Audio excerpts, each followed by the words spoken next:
Historia sin sombras. La historia es más que memorizar fechas. La historia es una memoria de voces vivas, listas para hablar la verdad. Querigma Radio y Oikónomos te invitan a sumergirte en la historia revelada. Acompáñenos a remover velos en la historia sin sombras.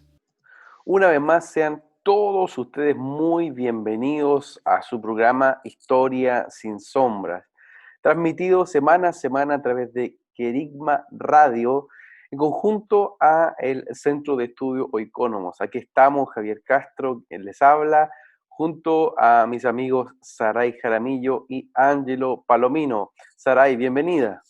Hola a todos nuestros radioescuchas, les saludamos. Muy contentos de su participación, de estar atentos a cada programa. Realmente para nosotros es una bendición estar compartiendo con ustedes semana a semana temas tan interesantes de la historia, pero desde una perspectiva del reino. Así que atentos a lo que hoy día tenemos. Muchas gracias, Sari. Y también bienvenido Ángelo Palomino.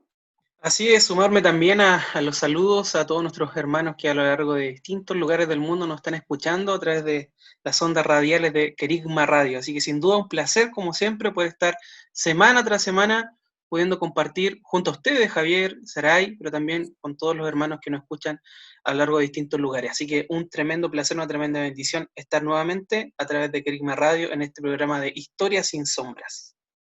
Así es, así tal cual señalaba Ángelo y Saray, de verdad que para nosotros es una linda, linda bendición poder estar conectados con ustedes ahí en sus hogares, incluso algunos que van manejando en estos minutos o preparando el almuerzo, la comida, ahí nos están sintonizando, nos llegan sus mensajes, nos llegan también sus cariños vía las redes sociales, estamos también ahí conectados a través de Oikónomos en el Facebook, en Instagram, en Twitter, en las diferentes plataformas digitales para también estar conectados, no solo para que ustedes puedan profundizar en los diferentes programas que también están en el YouTube de Oikónomos, sino que también para que podamos ayudarles con los recomendados o inclusive algunas de sus preguntas. Este programa tiene el propósito de seguir despertando nuestro espíritu y trayendo luz al entendimiento para conocer los estratos de nuestras generaciones, para conocer la historia y al mismo tiempo las luces, las sombras, los procesos, los personajes, las diferentes facetas que están en medio. Y hemos hablado de muchos temas, ¿ah? Hay temas que para algunos son más preferidos que otros. De alguna forma hemos tenido la posibilidad de pasearnos por diferentes procesos y etapas, hablando desde la Revolución Francesa hasta América Latina y sus libertadores. Hemos hablado de pueblos indígenas como el pueblo mapuche y también de los cristianos y la Segunda Guerra Mundial. O sea, temas muy variados que están conectados con la historia de nuestras naciones, con la historia mundial y por supuesto también con nuestra fe y con las verdades bíblicas que están en medio de. Y este nuevamente también será un programa en el que vamos a conversar temas que sin lugar a duda van a ser bastante interesantes para ustedes que están sintonizándonos. Sari, si puedes introducirnos en lo que hoy vamos a conversar. Sí, bueno, hoy día tenemos un programa muy especial, creo que dedicado quizás a aquellos que les gusta trabajar con niños, pero también a las familias, a los padres, a los educadores, ¿cierto? Y por qué no, a cada uno de ustedes también radio escuchas, vamos a hablar de la historia de la infancia y algunos aspectos culturales que se han dado en la configuración, digamos, de esta infancia, de esta niñez en nuestros países, en nuestra historia, develando momentos, hitos que se marcaron y bueno, cómo podemos seguir hoy trabajando para poder contribuir en su bienestar y conocer el papel que Dios tiene para los niños en su reino. Así que bueno, vamos a estar hablando un poco de eso. Les invitamos a estar atentos y bueno, sin duda un tema que va a traer mucha revelación. Así es, así es. Y cuando hablamos de la infancia, hablamos de un periodo específico, ¿cierto? Dentro de la historia de los niños. Hay personajes que hablan de la infancia como una categoría histórica, social, forjada en una etapa entre, bueno, los 0 y los 12 años aproximadamente. Y también así era para el pueblo de Israel, ¿cierto? Ya a los 12 años un niño comenzaba a tener una responsabilidad en términos de su oficio, ¿cierto? Comenzaba ya a aprender a ser o carpintero o pescador, o inclusive ya estaba proyectándose para un rol sacerdotal o también un rol, en este caso, vinculado al ejercicio militar, entre otras facetas o entre otras funciones, dependiendo también de la tribu a la que pertenecía ese niño.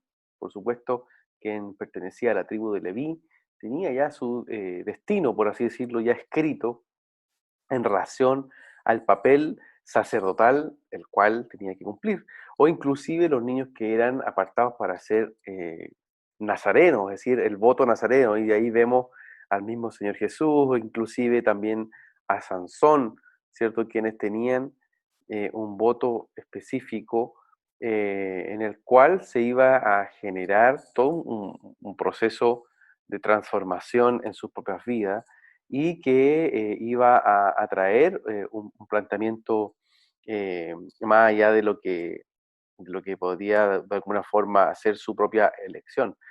¿Y para qué decir, cierto, lo que significaba en la vida de un niño judío, y específicamente remitiéndonos a la historia de la escritura, el ejercicio de la palabra? O sea, existía una cuestión muy, muy connotada en relación a que un niño ya desde los 4 de los 5 años iba escuchando y al mismo tiempo memorizando la escritura, y por lo tanto desde esa forma tenía una capacidad, ¿ah?, de tener una mentalidad en base a lo que oía de su abuelo, a lo que oía de sus papás, en relación a la ley, ¿cierto? La Torá, y también a lo que más tarde iba a ser eh, su modo de conducirse en la sociedad de su época. Entonces, eh, vemos, ¿cierto? Vemos que hay diferentes formas en cómo la historia universal ha enfrentado a la infancia, y también dependiendo muchas veces de la cultura. Algunas culturas que eran muy crueles para un niño y otras que no. Otras que tenían también, como con este caso, la cultura más judeocristiana, por así decirlo, tenía una visión mucho más trascendente, y por lo tanto se trabajaba en el corazón de un niño y en la capacidad de poder entregar un legado. Pero, por ejemplo, existían, aunque para algunos historiadores sigue siendo discutible, por ejemplo, en sociedades como la espartana, que era una de las polis o una de las ciudades-estado más importantes de la Grecia antigua, un niño pertenecía al Estado, ¿ah? Y básicamente el niño era examinado para ser un ciudadano sano y fuerte, con el propósito de tener un Estado de alguna forma sólido, y que pusiese, en este caso, en estos espartanos, estos niños espartanos, la condición de llevar una especie de unidad militar infantil. Ya desde los 7 años ellos eran entrenados para ser militares, y al mismo tiempo desarrollando una disciplina, una formación física bastante rigurosa a través de la lucha, del atletismo. Entonces vamos viendo diferentes maneras en las que los niños van siendo formados también en torno a su cultura. Ah, si incluso miramos hacia América Latina, vamos a ver, por ejemplo, que las culturas como la azteca tenía también una noción interesante en relación a los niños, incluso también en torno a la posibilidad de que estos pudiesen ser ofrecidos como un sacrificio ritual, una ofrenda para los dioses. Es decir, muchas formas en las que se entendía el valor de un niño. ¿Mm? Y eso fue cambiando en la medida de la historia y en la medida de las culturas. Ángelo, tu comentario en relación a este tema que estamos comenzando a conversar. Sí, sí, sin duda me parece que este es un tema trascendental. O sea, yo diría que probablemente uno de los más importantes que podamos tratar en este espacio de Historias sin Sombras, porque creo que efectivamente los niños son relevantes, ¿no? Jesús le dio una relevancia y una preponderancia como ningún otro pudo habérsela dado en su contexto, en su periodo, y que pareciera que recién muchas veces hoy día a veces toma ese nivel de relevancia similar o parecido en algunas cosas, por supuesto, quizás en otras no, toma ese nivel de relevancia que le dio Jesús. Yo creo que todavía incluso podríamos seguir trabajando muchísimo, creo que como iglesia hay muchísimo trabajo ahí que realizar en torno a la niñez y a poder otorgarle el valor que realmente le otorgan los cielos a los niños. Eso creo que es fundamental. Y por eso, nada más partir diciendo que es una temática que me parece que es muy importante. Ya entrando quizás más de lleno a lo que podríamos conversar y discutir, a mí me llamó la atención que investigando sobre esta temática hay dos textos o dos autores que son muy relevantes para poder aproximarse a este debate sobre la infancia desde un punto de vista historiográfico. Por un lado, están las ideas planteadas por Philippe Ariès en el 1960, en un texto que se llama El niño y la vida familiar en el antiguo régimen. Él señalaba que en realidad en la Edad Media no existía una percepción de la niñez como una etapa particular de la vida de los individuos, y que por lo tanto no había una distinción clara entre el niño y el adulto. O sea, en el fondo, esta idea de la infancia, la niñez como algo particular, pareciera, desde el punto de vista de este autor, algo que es más bien un producto de la modernidad, o sea, producto particularmente de una clase burguesa que está tratando de que sus hijos en realidad puedan formarse y prepararse para su desempeño posterior. Pero parece que antes de eso, de la edad moderna, el niño no existía o no había no estaba puesto de relieve, ¿no? No había una particularidad, no había una conciencia de su relevancia, una conciencia de la particularidad infantil de esa etapa de la vida.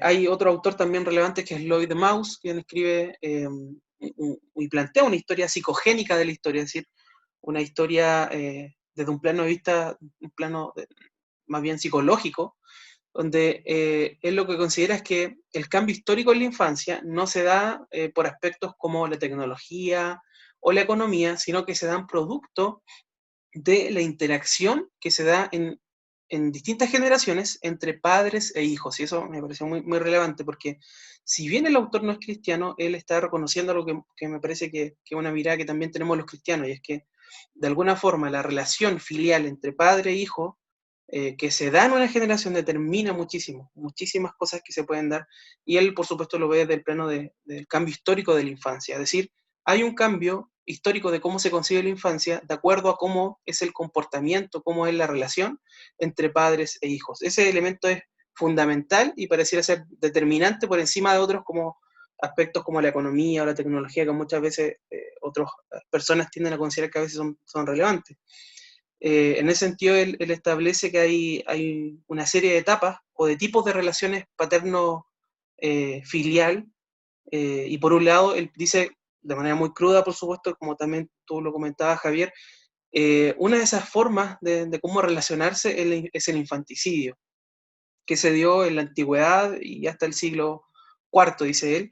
El segundo es el abandono, desde el siglo IV al XIII, siglo XIII, la ambivalencia, desde el siglo XIV al XVII, la intrusión durante el siglo XVIII, la socialización durante el siglo XIX y mediados del siglo XX, y finalmente la etapa de la ayuda que se inicia a mediados del siglo XX.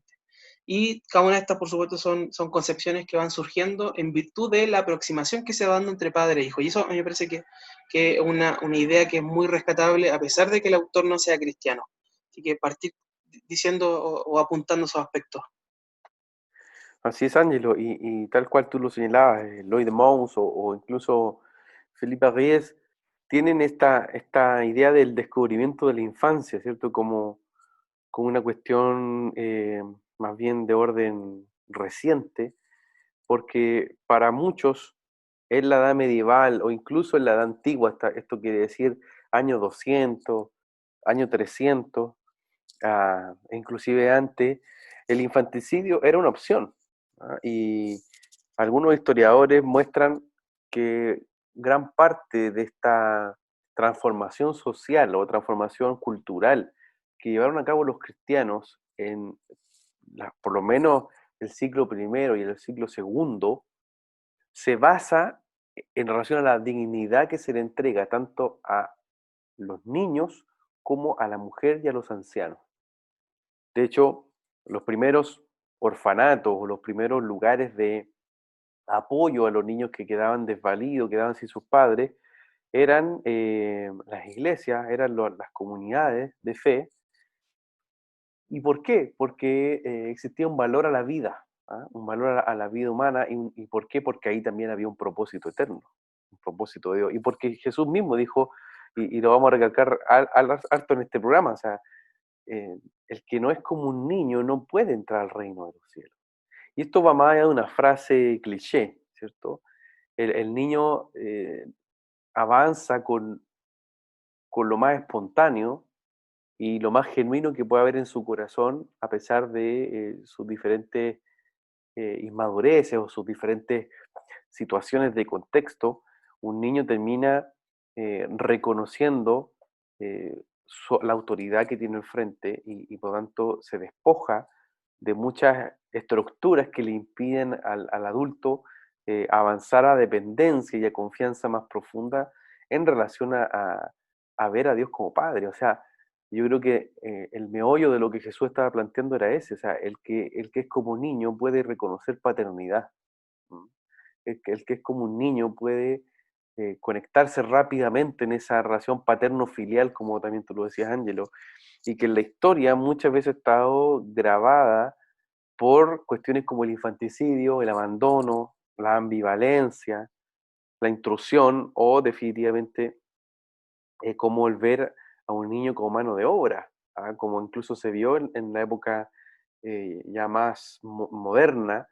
Si uno ve historias como la de Oliver Twist en la Inglaterra victoriana, va a ver ese símil de niño del siglo XIX, que era un niño que trabajaba en una industria, que trabajaba en una mina de carbón. Ese es un niño trabajador. Y eso va a también ir cambiando en la medida de la historia hasta, bueno, hasta hoy día, donde tenemos mucha discusión en torno a cómo se están formando los niños. Bueno, al final del programa yo creo que vamos a llegar ahí. Quizás estoy adelantándome mucho, pero solamente también dar ese realza, cómo la fe y cómo la cultura de reino ha impactado en la conformación de una noción de la infancia. Sari. Bueno, sí, sumarme a lo que ya ustedes han ido hilando en este relato, en este relato de los diferentes hechos. La verdad es que eh, parte de lo que fui a hacer a España en el máster, también estuvimos aprendiendo muchas cosas en relación a que fue la historia de la infancia. Y bueno, se entiende que la infancia, si bien es un periodo dentro de la vida o como una etapa del desarrollo, también se le entiende como un elemento o parte de la estructura social, pero que va cambiando según la historia y según los contextos culturales. Entonces ahí se explica por qué también no es la misma infancia la que se experimentaba en la antigüedad, la infancia de la época medieval, la infancia de la modernidad, la infancia contemporánea y corriendo. O sea, eso es un proceso que va cambiando. Y creo que es importante lo que decía Javier cuando meditaba en el papel que van teniendo los hijos de Dios y la iglesia en cada época. Creo que es crucial, porque también según lo que vayamos o se vaya haciendo, según el rol que va cumpliendo la iglesia, también va modelando de alguna manera la infancia. Por ejemplo, tenemos, como bueno, los compañeros aquí iban relatando acerca de cómo se iba configurando la infancia, ¿cierto? La antigüedad, la época moderna, pero también hay un hito o punto también de inflexión que también genera una apertura a un nuevo, a lo que más tarde va a ser estos nuevos cambios ideológicos, pero también de los procesos formativos en la infancia. Y bueno, en Europa, después del siglo de las luces, ¿cierto? Se da una gran importancia a este nuevo ideario de hombre que se quiere construir, o sea, un hombre que es ilustrado y que por lo tanto necesita especializarse en el trabajo y para eso necesita educarse. Y eso también trae una nueva concepción a lo que es la infancia en sí, ya, o sea, no solamente va a ser en ese momento como una mano de obra, sino que también necesita ser educada, necesita ser formada, pero para transformarse en un futuro en un nuevo ideal de hombre. Entonces también la infancia de alguna manera vive estos procesos de transformación social y también responde de acuerdo a cada época a los paradigmas que vayan creándose de ideario humano, ¿ya? Tenemos el hombre capitalista, tenemos el hombre que quiere ser industrial y diferentes tópicos, concepciones de humanidad, no solamente en Europa, sino en distintas partes del mundo. Y quiero resaltar, por ejemplo, unos pensadores de ese tiempo que también hemos nombrado en otros programas, por ejemplo, Locke, ¿cierto? John Locke, que él hablaba, por ejemplo, de que la infancia era una etapa, pero él habla de la infancia o de los niños como esa tabla rasa, ¿cierto? Como esa tabla que está ahí sin escribir, ¿cierto? Como solamente un material que está ahí y nace puro sin nada y versus, o sea, y por otro lado Rousseau, que también habla similar a esta analogía de la infancia como una etapa donde crece una flor silvestre. Entonces, de repente ellos tienen esa concepción, claro, de lo puro, de lo indomable, si hablamos de flor silvestre o tabla rasa, de lo que aún no ha sido esculpido, pero creo que es importante entender de que los niños quieren una historia antes de que ellos hayan sido engendrados aquí en la tierra o dados a luz. ¿Por qué? Porque somos seres creados a imagen de Dios y venimos de la eternidad. Entonces, ellos, y lo quiero hablar porque es muy importante el pensamiento que ellos transmiten, incluso también Kant, ¿cierto? Desde la corriente racionalista, que después fue ahí lo que se tomó Jean Piaget para poder crear sus teorías de la etapa del desarrollo de los niños y un poco adentrarse a esta nueva etapa que también va a desembocar en la historia de la infancia, una infancia ya que se preocupa la familia, pero también la educación en cómo se va a ir desarrollando sus etapas del desarrollo y cómo en eso también influye la educación, el proceso formativo.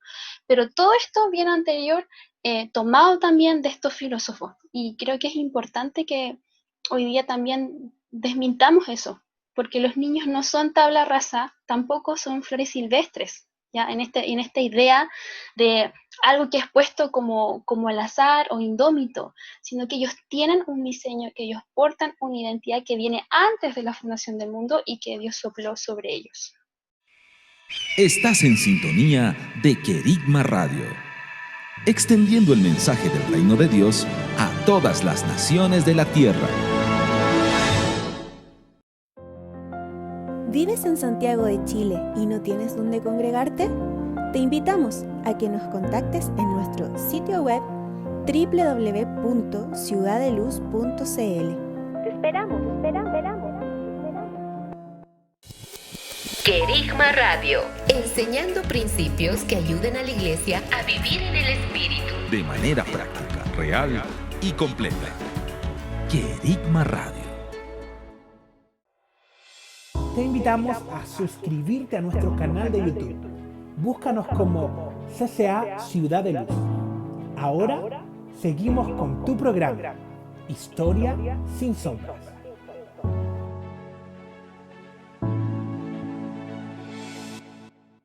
Así es, Ari, y me parece muy interesante lo que estás comentando, porque en definitiva son los pensadores de gran parte del siglo XVIII o del siglo XIX los que van conformando la idea de infancia que hoy tenemos.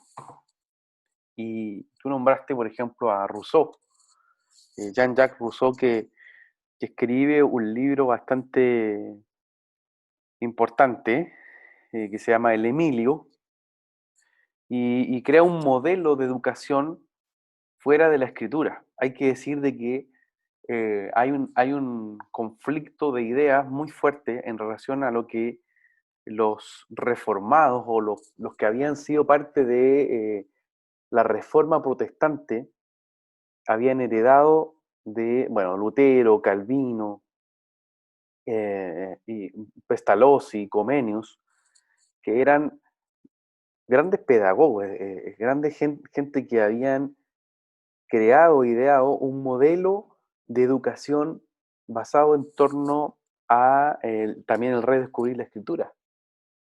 Ah, por ejemplo, Comenius, para Comenius la educación tenía que ver con poder hacer desarrollar las semillas que estaban dentro del niño.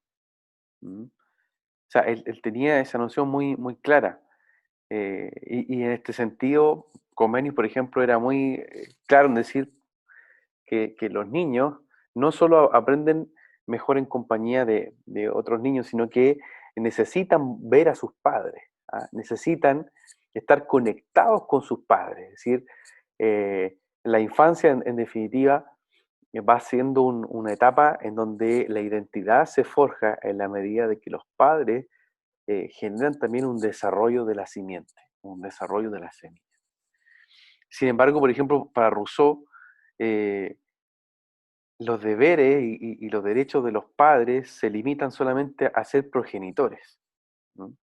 El Emilio es huérfano. O sea, si uno ve el modelo de infancia que crea la Ilustración francesa, es huérfana. ¿Por qué? Porque el Emilio, esta figura que él toma para hablar de educación y de infancia, es un huérfano. ¿Ah? No importa, no importa si tiene padre o madre, lo que importa es que cumpla sus deberes, que por tanto eso suceda a sus derechos, y en definitiva lo que también va a prevalecer no es tanto el honrar a sus padres, sino que obedecerse a sí mismo.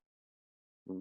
Y obedecer en este caso al Estado y a esa, entre comillas, noción de salvaje, ¿ah? Que para él es la máxima. Rousseau cree que el buen salvaje, como le llaman más tarde otros autores, iba a ser la idea de lo puro, ¿ah? O de lo más santo, ¿ah? En un estado de salvajismo total.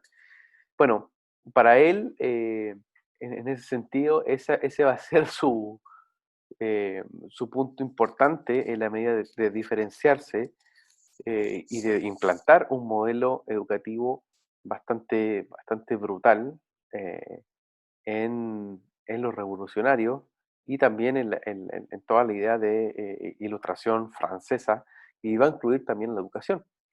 Hay un autor que se llama Debord, que escribe una biografía de Rousseau, y él llega a decir lo siguiente: dice, Rousseau justifica su actitud con varios argumentos.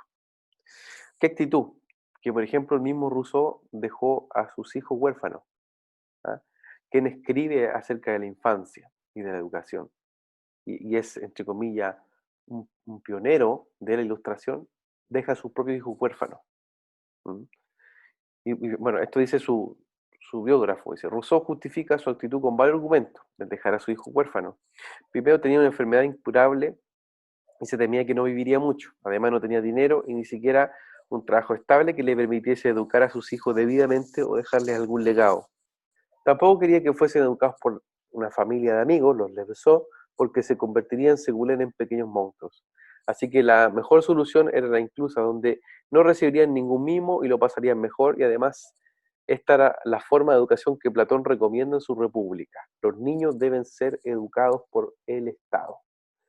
Entonces, vemos esta idea de infancia en, en la era de la fundación de los estados, mirando a Platón, donde en definitiva el niño o la infancia era una etapa para concientizar a estas personas a que eran parte de un Estado y que como ciudadanos del Estado vivían por y para el Estado.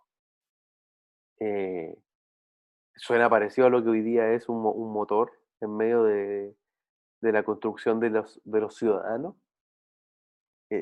Cómo hoy día esa noción de infancia sigue aún presente en medio de la iglesia. Solamente ser un buen ciudadano con una moral aceptable. eh, Está ahí, ¿ah? Está ahí esos puntos de discusión. Ángelo. Sí, sí, así es, Javier. Yo pensaba mucho respecto de lo que decía, reflexionaba, porque efectivamente lo que te decía es certero. O sea, Rousseau abandonó, de hecho, a sus hijos, y qué paradójico, ¿no? Que él sea uno de estos pioneros que establece ciertos planteamientos respecto de la educación en su libro El Emilio, y a la vez haya sido, ¿no es cierto?, alguien que no manifestó mucha paternidad, que digamos, evidentemente. Y eso me parece que es bastante complejo y terrible, porque nos muestra también un poco esa fuente, ¿no?, desde la que muchas veces veo hoy día la educación y la concepción moderna de lo que debe ser el niño. Entonces, realmente es terrible y nos llama a reflexionar mucho sobre eso. Ahora, pasando quizá un poquito si me permitan, a América Latina, algunas informaciones bien relevantes que yo encontraba respecto a este tema. Hay una académica que es Patricia Castillo. Ella dice: desde la colonia los niños venían arrastrando el peso de 3 desgracias, dice ella: alta mortalidad, abandono e ilegitimidad. Es decir, no eran reconocidos por alguno de sus padres. Y esto eran tres pesos, ¿no es cierto?, de 3 desgracias que de alguna forma acompañan a los niños latinoamericanos, como dice ella, desde la colonia, y que se va a extender, ¿no es cierto?, a lo largo de los siglos. Y es bastante terrible eso. Otro elemento también relevante en esta conformación de cómo se va concibiendo la niñez tiene que ver también con la impronta más católica, que va a ver a los niños como ángeles, ¿no? Y efectivamente es una de las representaciones más recurrentes del periodo durante el siglo XVIII, siglo XIX. Se va a ver al niño como un ángel, ¿sí? Se le va a idealizar, eh, se le va a ver como alguien de alguna forma inocente, ¿no es cierto? Y en ese sentido, y aquí quizá el aspecto crítico, pienso yo, que al ver de esa manera a un niño, cosa que no es certera de acuerdo a la palabra, obviamente, de acuerdo a la escritura, hay un problema en eso, ¿no? Adicional, obviamente, a lo que acabo de señalar, sino que un problema adicional que tiene que ver con que se niega ese elemento propio de la naturaleza humana. De alguna manera se tiende a romantizar el niño, y también se le deja ajeno de toda terrenalidad. O sea, y lo que me parece que es terrible, sobre todo en un periodo donde, como acabo de decir hace un momento y lo hemos ido conversando también, los niños en esa época sufren de abandono, sufren de este proceso, ¿no es cierto?, de ilegalidad, como señalaba, de alta mortalidad. O sea, en un momento en que más necesitaban, obviamente, ser considerados como seres humanos, con sus particularidades, por supuesto, parece que se les quitaba un poco esta terrenalidad, que por supuesto es parte también de la dimensión de lo que somos como seres humanos. Somos seres espirituales eminentemente, pero también tenemos un cuerpo. Otro dato que a mí me llamó mucho la atención es que al menos en Chile no hay registros de manufactura nacional de juguetes, sino hasta 1900. Y ahí uno se pregunta qué pasaba con los niños, ¿no es cierto? Y una actividad que es vital para ellos, ¿no es cierto? Quienes son padres seguro lo saben mucho mejor, que es el tema del juego, ¿no es cierto? Y que también puede ser un proceso de aprendizaje, ¿no? Pero solo hasta 1900, recién en ese periodo, empieza a aparecer un registro de manufactura nacional de juguetes. Antes, por supuesto, que habían juguetes, pero parece que no tenían la connotación tan relevante que podría haber tenido como para que existiese una manufactura que produjese juguetes. Y finalmente, solo terminar señalando que, al menos para nuestra historia nacional, hay un elemento relevante que tiene que ver con el nombre, por ejemplo, de la calle Huérfano. Creo que ahí quizás Javier nos puede ilustrar más al respecto, pero hay una calle en Santiago de Chile que está en el centro del país, del centro de la capital, que se llama justamente Huérfano, y su nombre se debe precisamente a la existencia de una casa de expósitos, es decir, una casa de huérfanos que estaba ahí en el sector. Y hay algunos académicos que son Jaime Cerda y Cristian García, quienes escriben el cuidado de niños huérfanos y abandonados en Santiago a partir del siglo XVIII, y ellos dicen que se estima que 100.000 niños fueron recibidos en las casas de huérfanos entre 1770 y 1926. 100.000 niños, o sea, una cifra que realmente es brutal. ¿Qué sucedía con esos niños? Bueno, muchos eran adoptados, por supuesto, por matrimonios sin hijos, otros eran tomados por viudas en las que se producía un cuidado mutuo, ¿no es cierto? La viuda cuidaba del niño, el niño también a su vez cuidaba de la viuda, pero en otros casos también los niños eran tomados para ser criados, y criados no en un sentido de poder ser cuidados en su etapa, ¿no es cierto?, de niñez, sino más bien criados en el sentido de subordinación. Es decir, de que por un lado había una ambivalencia entre la etapa de crianza, pero también de servidumbre. ¿Qué quiere decir eso? Que el niño era obligado a trabajar en labores domésticas. Desde los 6 o 7 años, de hecho, en ese entonces partía la vida laboral, ¿sí? Los niños, por un lado, eran tomados para ser, entre comillas, criados, pero criados tanto para brindarle cierto grado de cuidado, protección, pero a la vez también para ser utilizados en trabajos de servicio doméstico. Y muchos niños también, por supuesto, eran buscados por hogares más humildes que también tenían la intención de utilizar a estos niños para labores de servicio. O sea, hay también toda una dinámica que se va provocando justamente por estas distintas concepciones de niñez.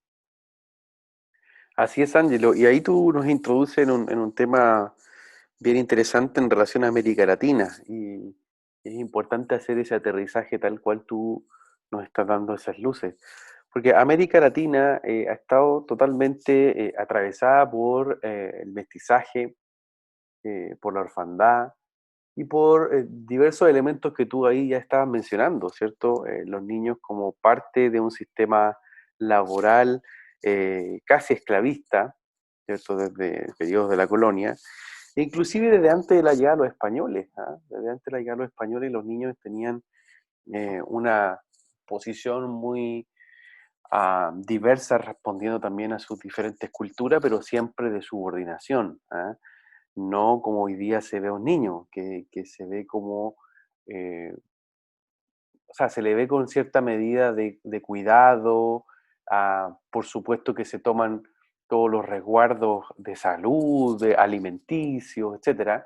Pero sin embargo, si uno va a revisar las tasas de mortalidad eh, de antes de 1900 hacia atrás, va a encontrar de que gran parte de los niños recién nacidos, cuando digo gran parte, estamos hablando de que por lo menos, según algunas cifras que han trabajado algunos historiadores latinoamericanos, de 1.000 niños nacidos, estamos hablando de entre 1850 y 1900, de 1.000 niños nacidos, casi 300 morían en un año. Esas eran más o menos las tasas que se manejaban. ¿Por qué? Bueno, obviamente porque no existían los adelantos tecnológicos de hoy, pero también porque el valor del niño era distinto al que nosotros conocemos en la actualidad. Entonces, eh, aparecen diferentes instituciones en América Latina que están más vinculadas al asistencialismo y a la caridad católica, que se genera para atender necesidades básicas a través de los asilos, los internados y, bueno, una ausencia enorme de políticas sociales, tanto de los estados latinoamericanos como también de cómo se va a entender este caso del niño o la niña en la acción permanente del Estado. Eh, entonces, vemos que para América Latina los niños fueron un problema, y que duro decirlo así. Es duro hablarlo como lo estamos diciendo, pero este programa, Historia sin Sombra, tiene un compromiso con la verdad, ¿sí? Y tiene un compromiso con hablar sin ninguna eh, sin ninguna restricción en términos de lo que entendemos que es verdad. Y en este caso, los niños para América Latina muchas veces han sido un problema. ¿Por qué? Porque, por ejemplo, muchas veces no hay políticas sociales en resguardo de ello porque, entre comillas, un niño no vota y no da rédito ni electoral, ni político, ni siquiera comercial. Entonces,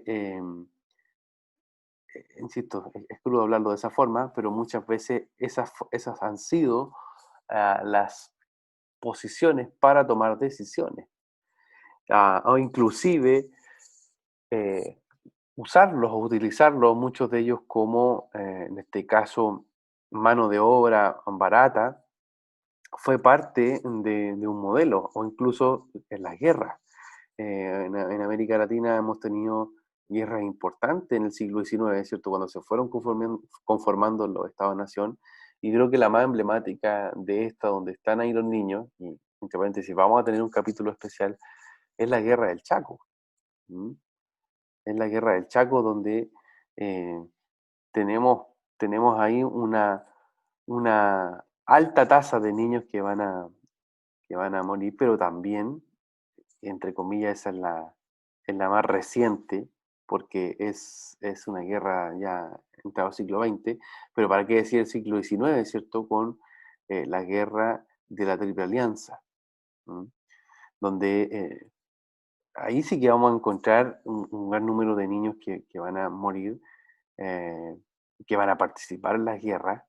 Cuando hablo de la guerra de la Triple Alianza, estamos hablando, ¿cierto?, de la guerra que libra, en este caso, Paraguay con Brasil, Argentina y, bueno, Uruguay, que también va a participar en esta guerra, donde Paraguay va a ser bastante acribillado, va a ser bastante, yo diría, traspasado por la influencia violenta que existía, sobre todo en el caso brasileño, donde vamos a ver que los niños cumplieron un rol en medio de la guerra, o inclusive en la guerra del Pacífico, la guerra que tuvo Chile con Perú y Bolivia, donde también participaron niños de sus escuadrones.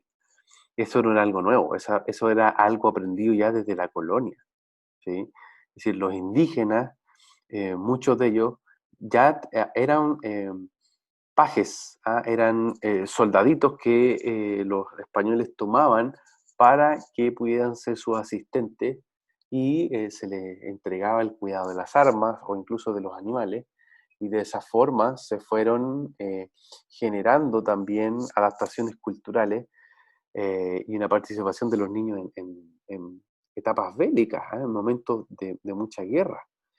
Am, y ahí es muy importante ver, ¿cierto?, cómo los niños eran usados como mano de obra barata, o como soldados o carne de cañón en las diferentes guerras o conflictos, y también esa disyuntiva que se da entrado el siglo XX entre el trabajo y la escolarización.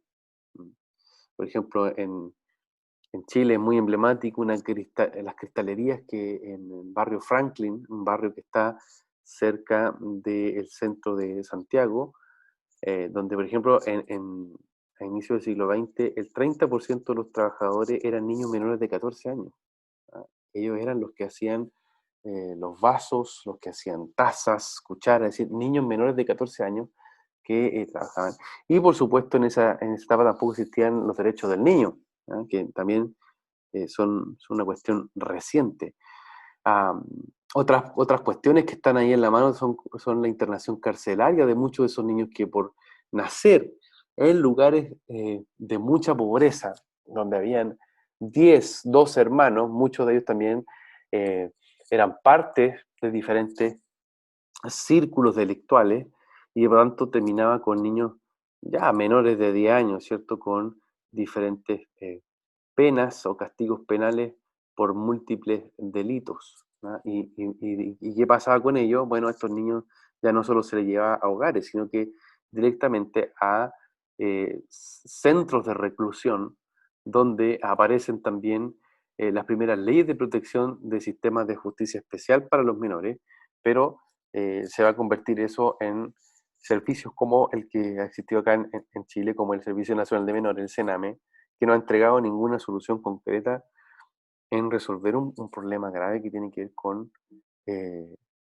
la calidad de vida de los niños. Entonces, América Latina ha tenido una complejidad a la hora de abordar su valorización o el significado que le ha entregado a la infancia. Y la iglesia también había tomado un rol importante, o sea, la iglesia cristiana ha hecho campañas de ayuda a los niños en términos alimentarios y también en términos educativos.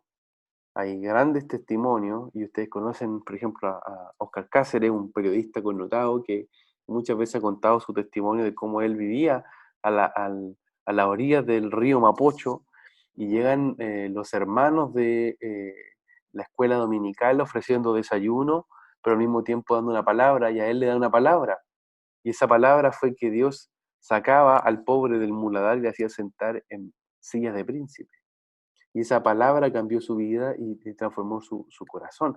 Bueno, muchas de esas historias han afectado y han impactado positivamente a miles de niños en relación a la labor que también han hecho los hijos de Dios en estas materias. Y creo que sigue siendo hoy día un desafío muy, muy relevante. Sari. Bueno, y sumando a lo que han estado describiendo, sin duda la historia de la infancia no es una historia fácil, una historia que quisiéramos tal vez relatar de una manera un poco más alegre, viene con mucho sufrimiento, con mucha vulneración, eh, marcada también por la orfandad. Un poco también hablar de, bueno, cómo se inicia este tema que también Javier mencionaba, lo que fueron los derechos de los niños.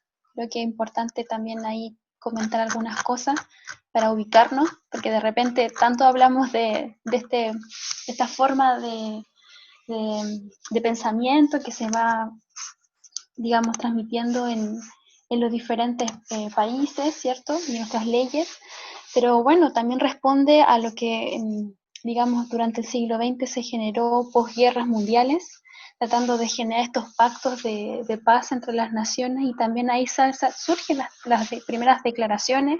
Tenemos la Declaración de Ginebra de 1924 y la Declaración de los Derechos del Niño de 1959. Ya estos fueron posteriores a lo que fue la convención. Y bueno, también van marcando hitos, también ahí un poco promulgando y de una vez hablando de que la infancia necesita de ser promovida en su bienestar, en sus derechos, más allá de que sí, o sea, años después, y lo que hemos estado experimentando, claro, toda una diversidad de voces también hablando de lo que significa tener el derecho de los niños, pero en el fondo estaba tratando de proteger a la infancia, y en ese tiempo que fue muy vulnerada, posguerra, estamos hablando de miles de niños, millones de niños que perdieron a sus padres, niños que también participaron en las guerras, niños que de un día para otro cayeron en pobreza, sus ciudades ya desaparecieron. Entonces, lamentablemente vemos también un movimiento de las tinieblas constantemente atacando ese grupo de la población mundial, que es la infancia, justo esa etapa de vida donde buscan tratar de acribillarla, tratar de destruirla. La gran parte de lo que son los abusos que sufre una persona se dan específicamente durante este periodo, y creo que eso lamentablemente es una estrategia que usa las tinieblas para poder frenar el plan que Dios tiene. Sin duda, la infancia, y también lo señala la escritura, la palabra dice que en el Salmo 8, que de la boca de los niños y de los que maman se funda la fortaleza. Y hemos entendido que hay un diseño de fortaleza en la infancia, y por tanto las tinieblas ocupan, digamos, este antidiseño, esta forma tergiversada, torcida, de poder atacar justamente haciendo una deformación y generando debilidad. Y destrucción, siglos totalmente de destrucción. Pero vemos que en el Señor ellos son una fortaleza.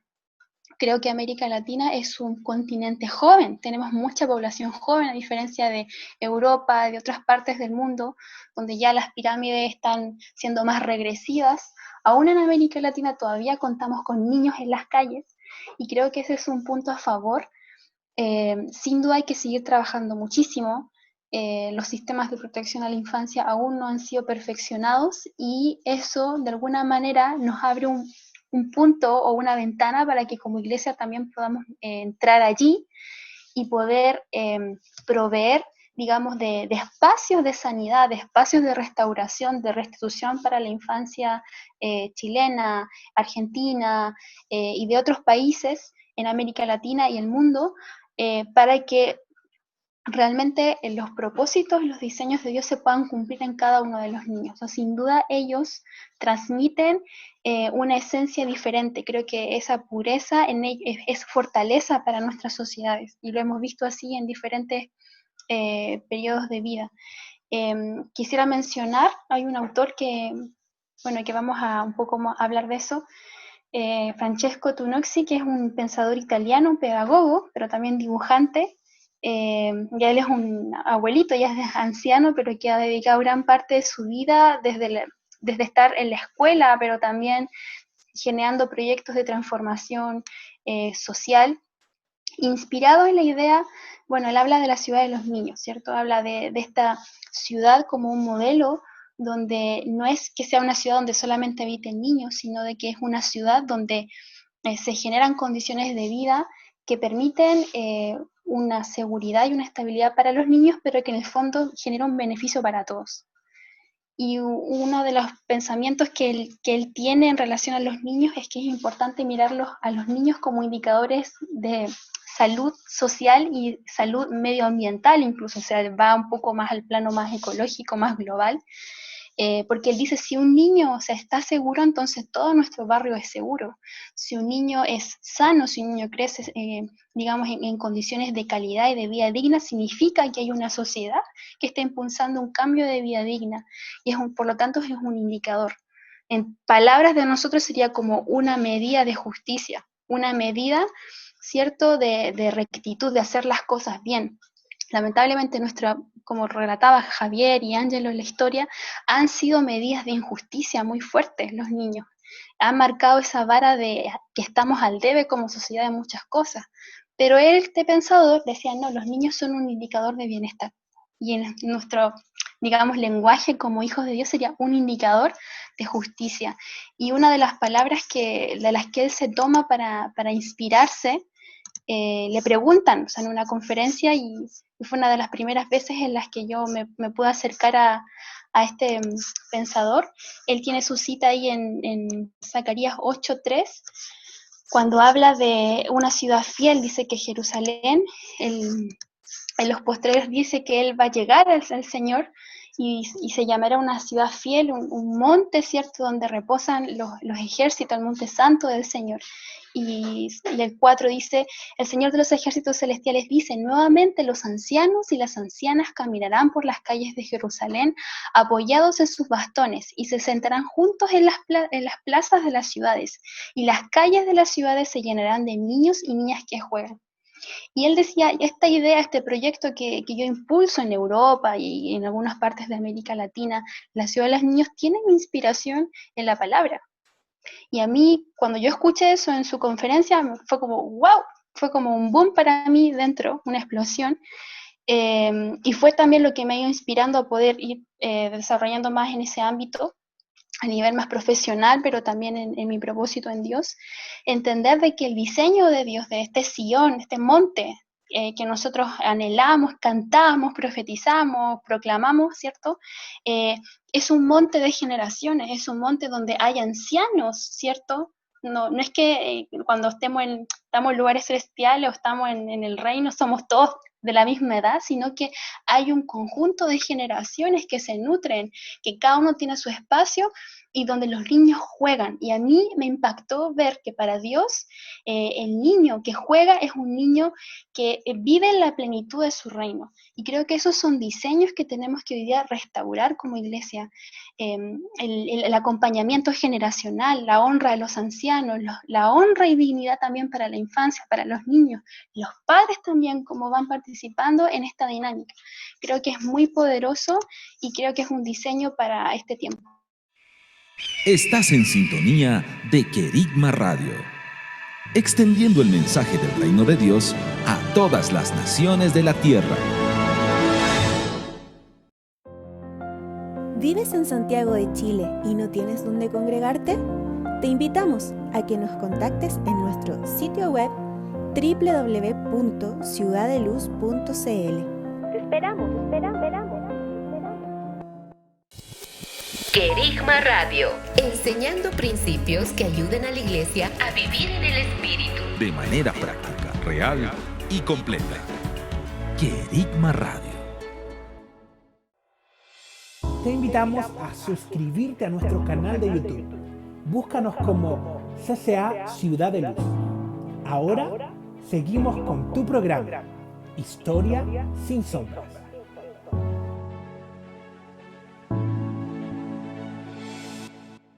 Tal cual, la ciudad de los niños, qué lindo el concepto, y como tú dices, está tan claro y tan marcado en la escritura, en Isaías, como se ha hablado, pero también en Cristo mismo, ¿no? Como el reino de Dios de ellos, y es más que quizás la ciudad, es el reino.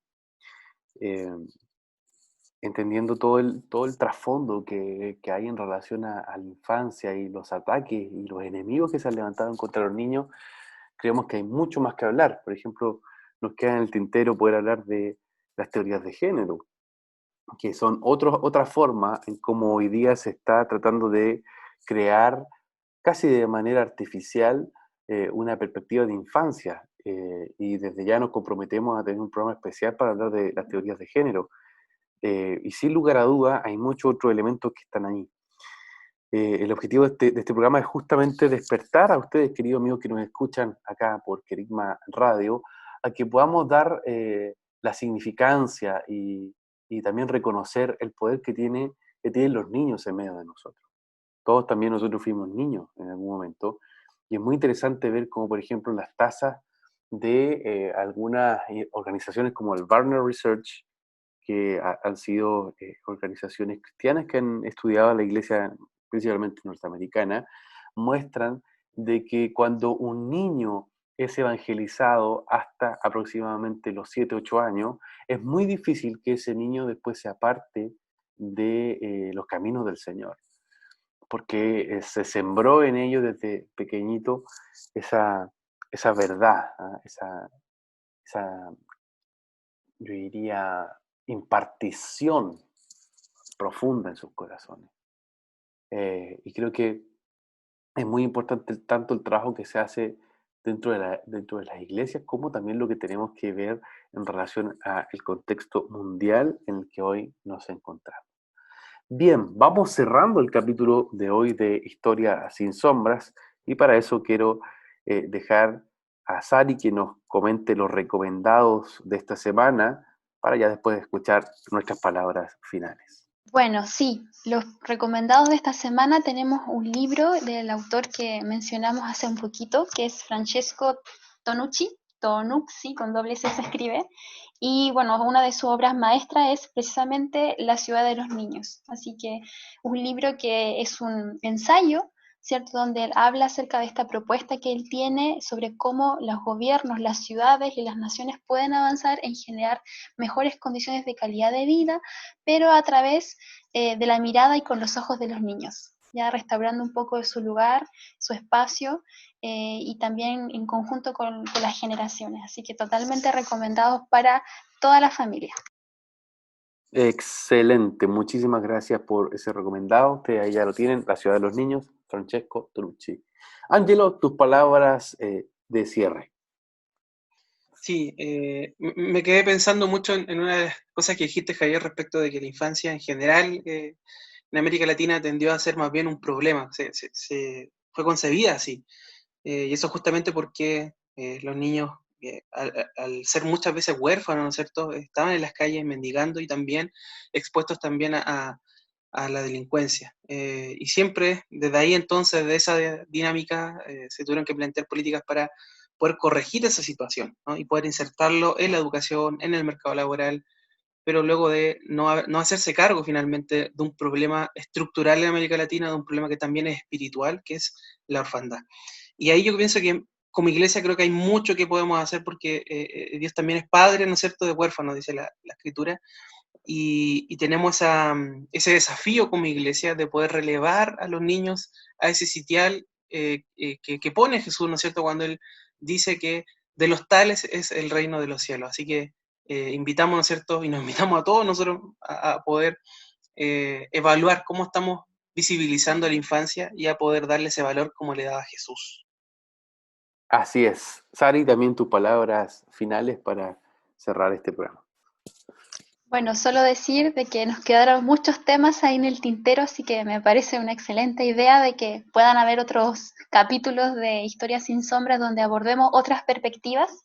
Creo que son muy atingentes, pero por lo demás, decir, bueno, que el llamado a poder trabajar por la infancia, por la niñez, es algo también que está parte dentro de la esencia del cristianismo, porque entendemos que Dios es un Dios de generaciones y Cristo, Jesús, lo dejó muy claro en las Escrituras. Creo que fue un pensar. Cristo también lo amamos, todo su ministerio, pero sin duda Él trajo el pensamiento más, incluso más innovador, más revolucionario en torno a lo que es la infancia. Él puso y dijo, y puso una medida: si no somos como niños, no entramos al reino.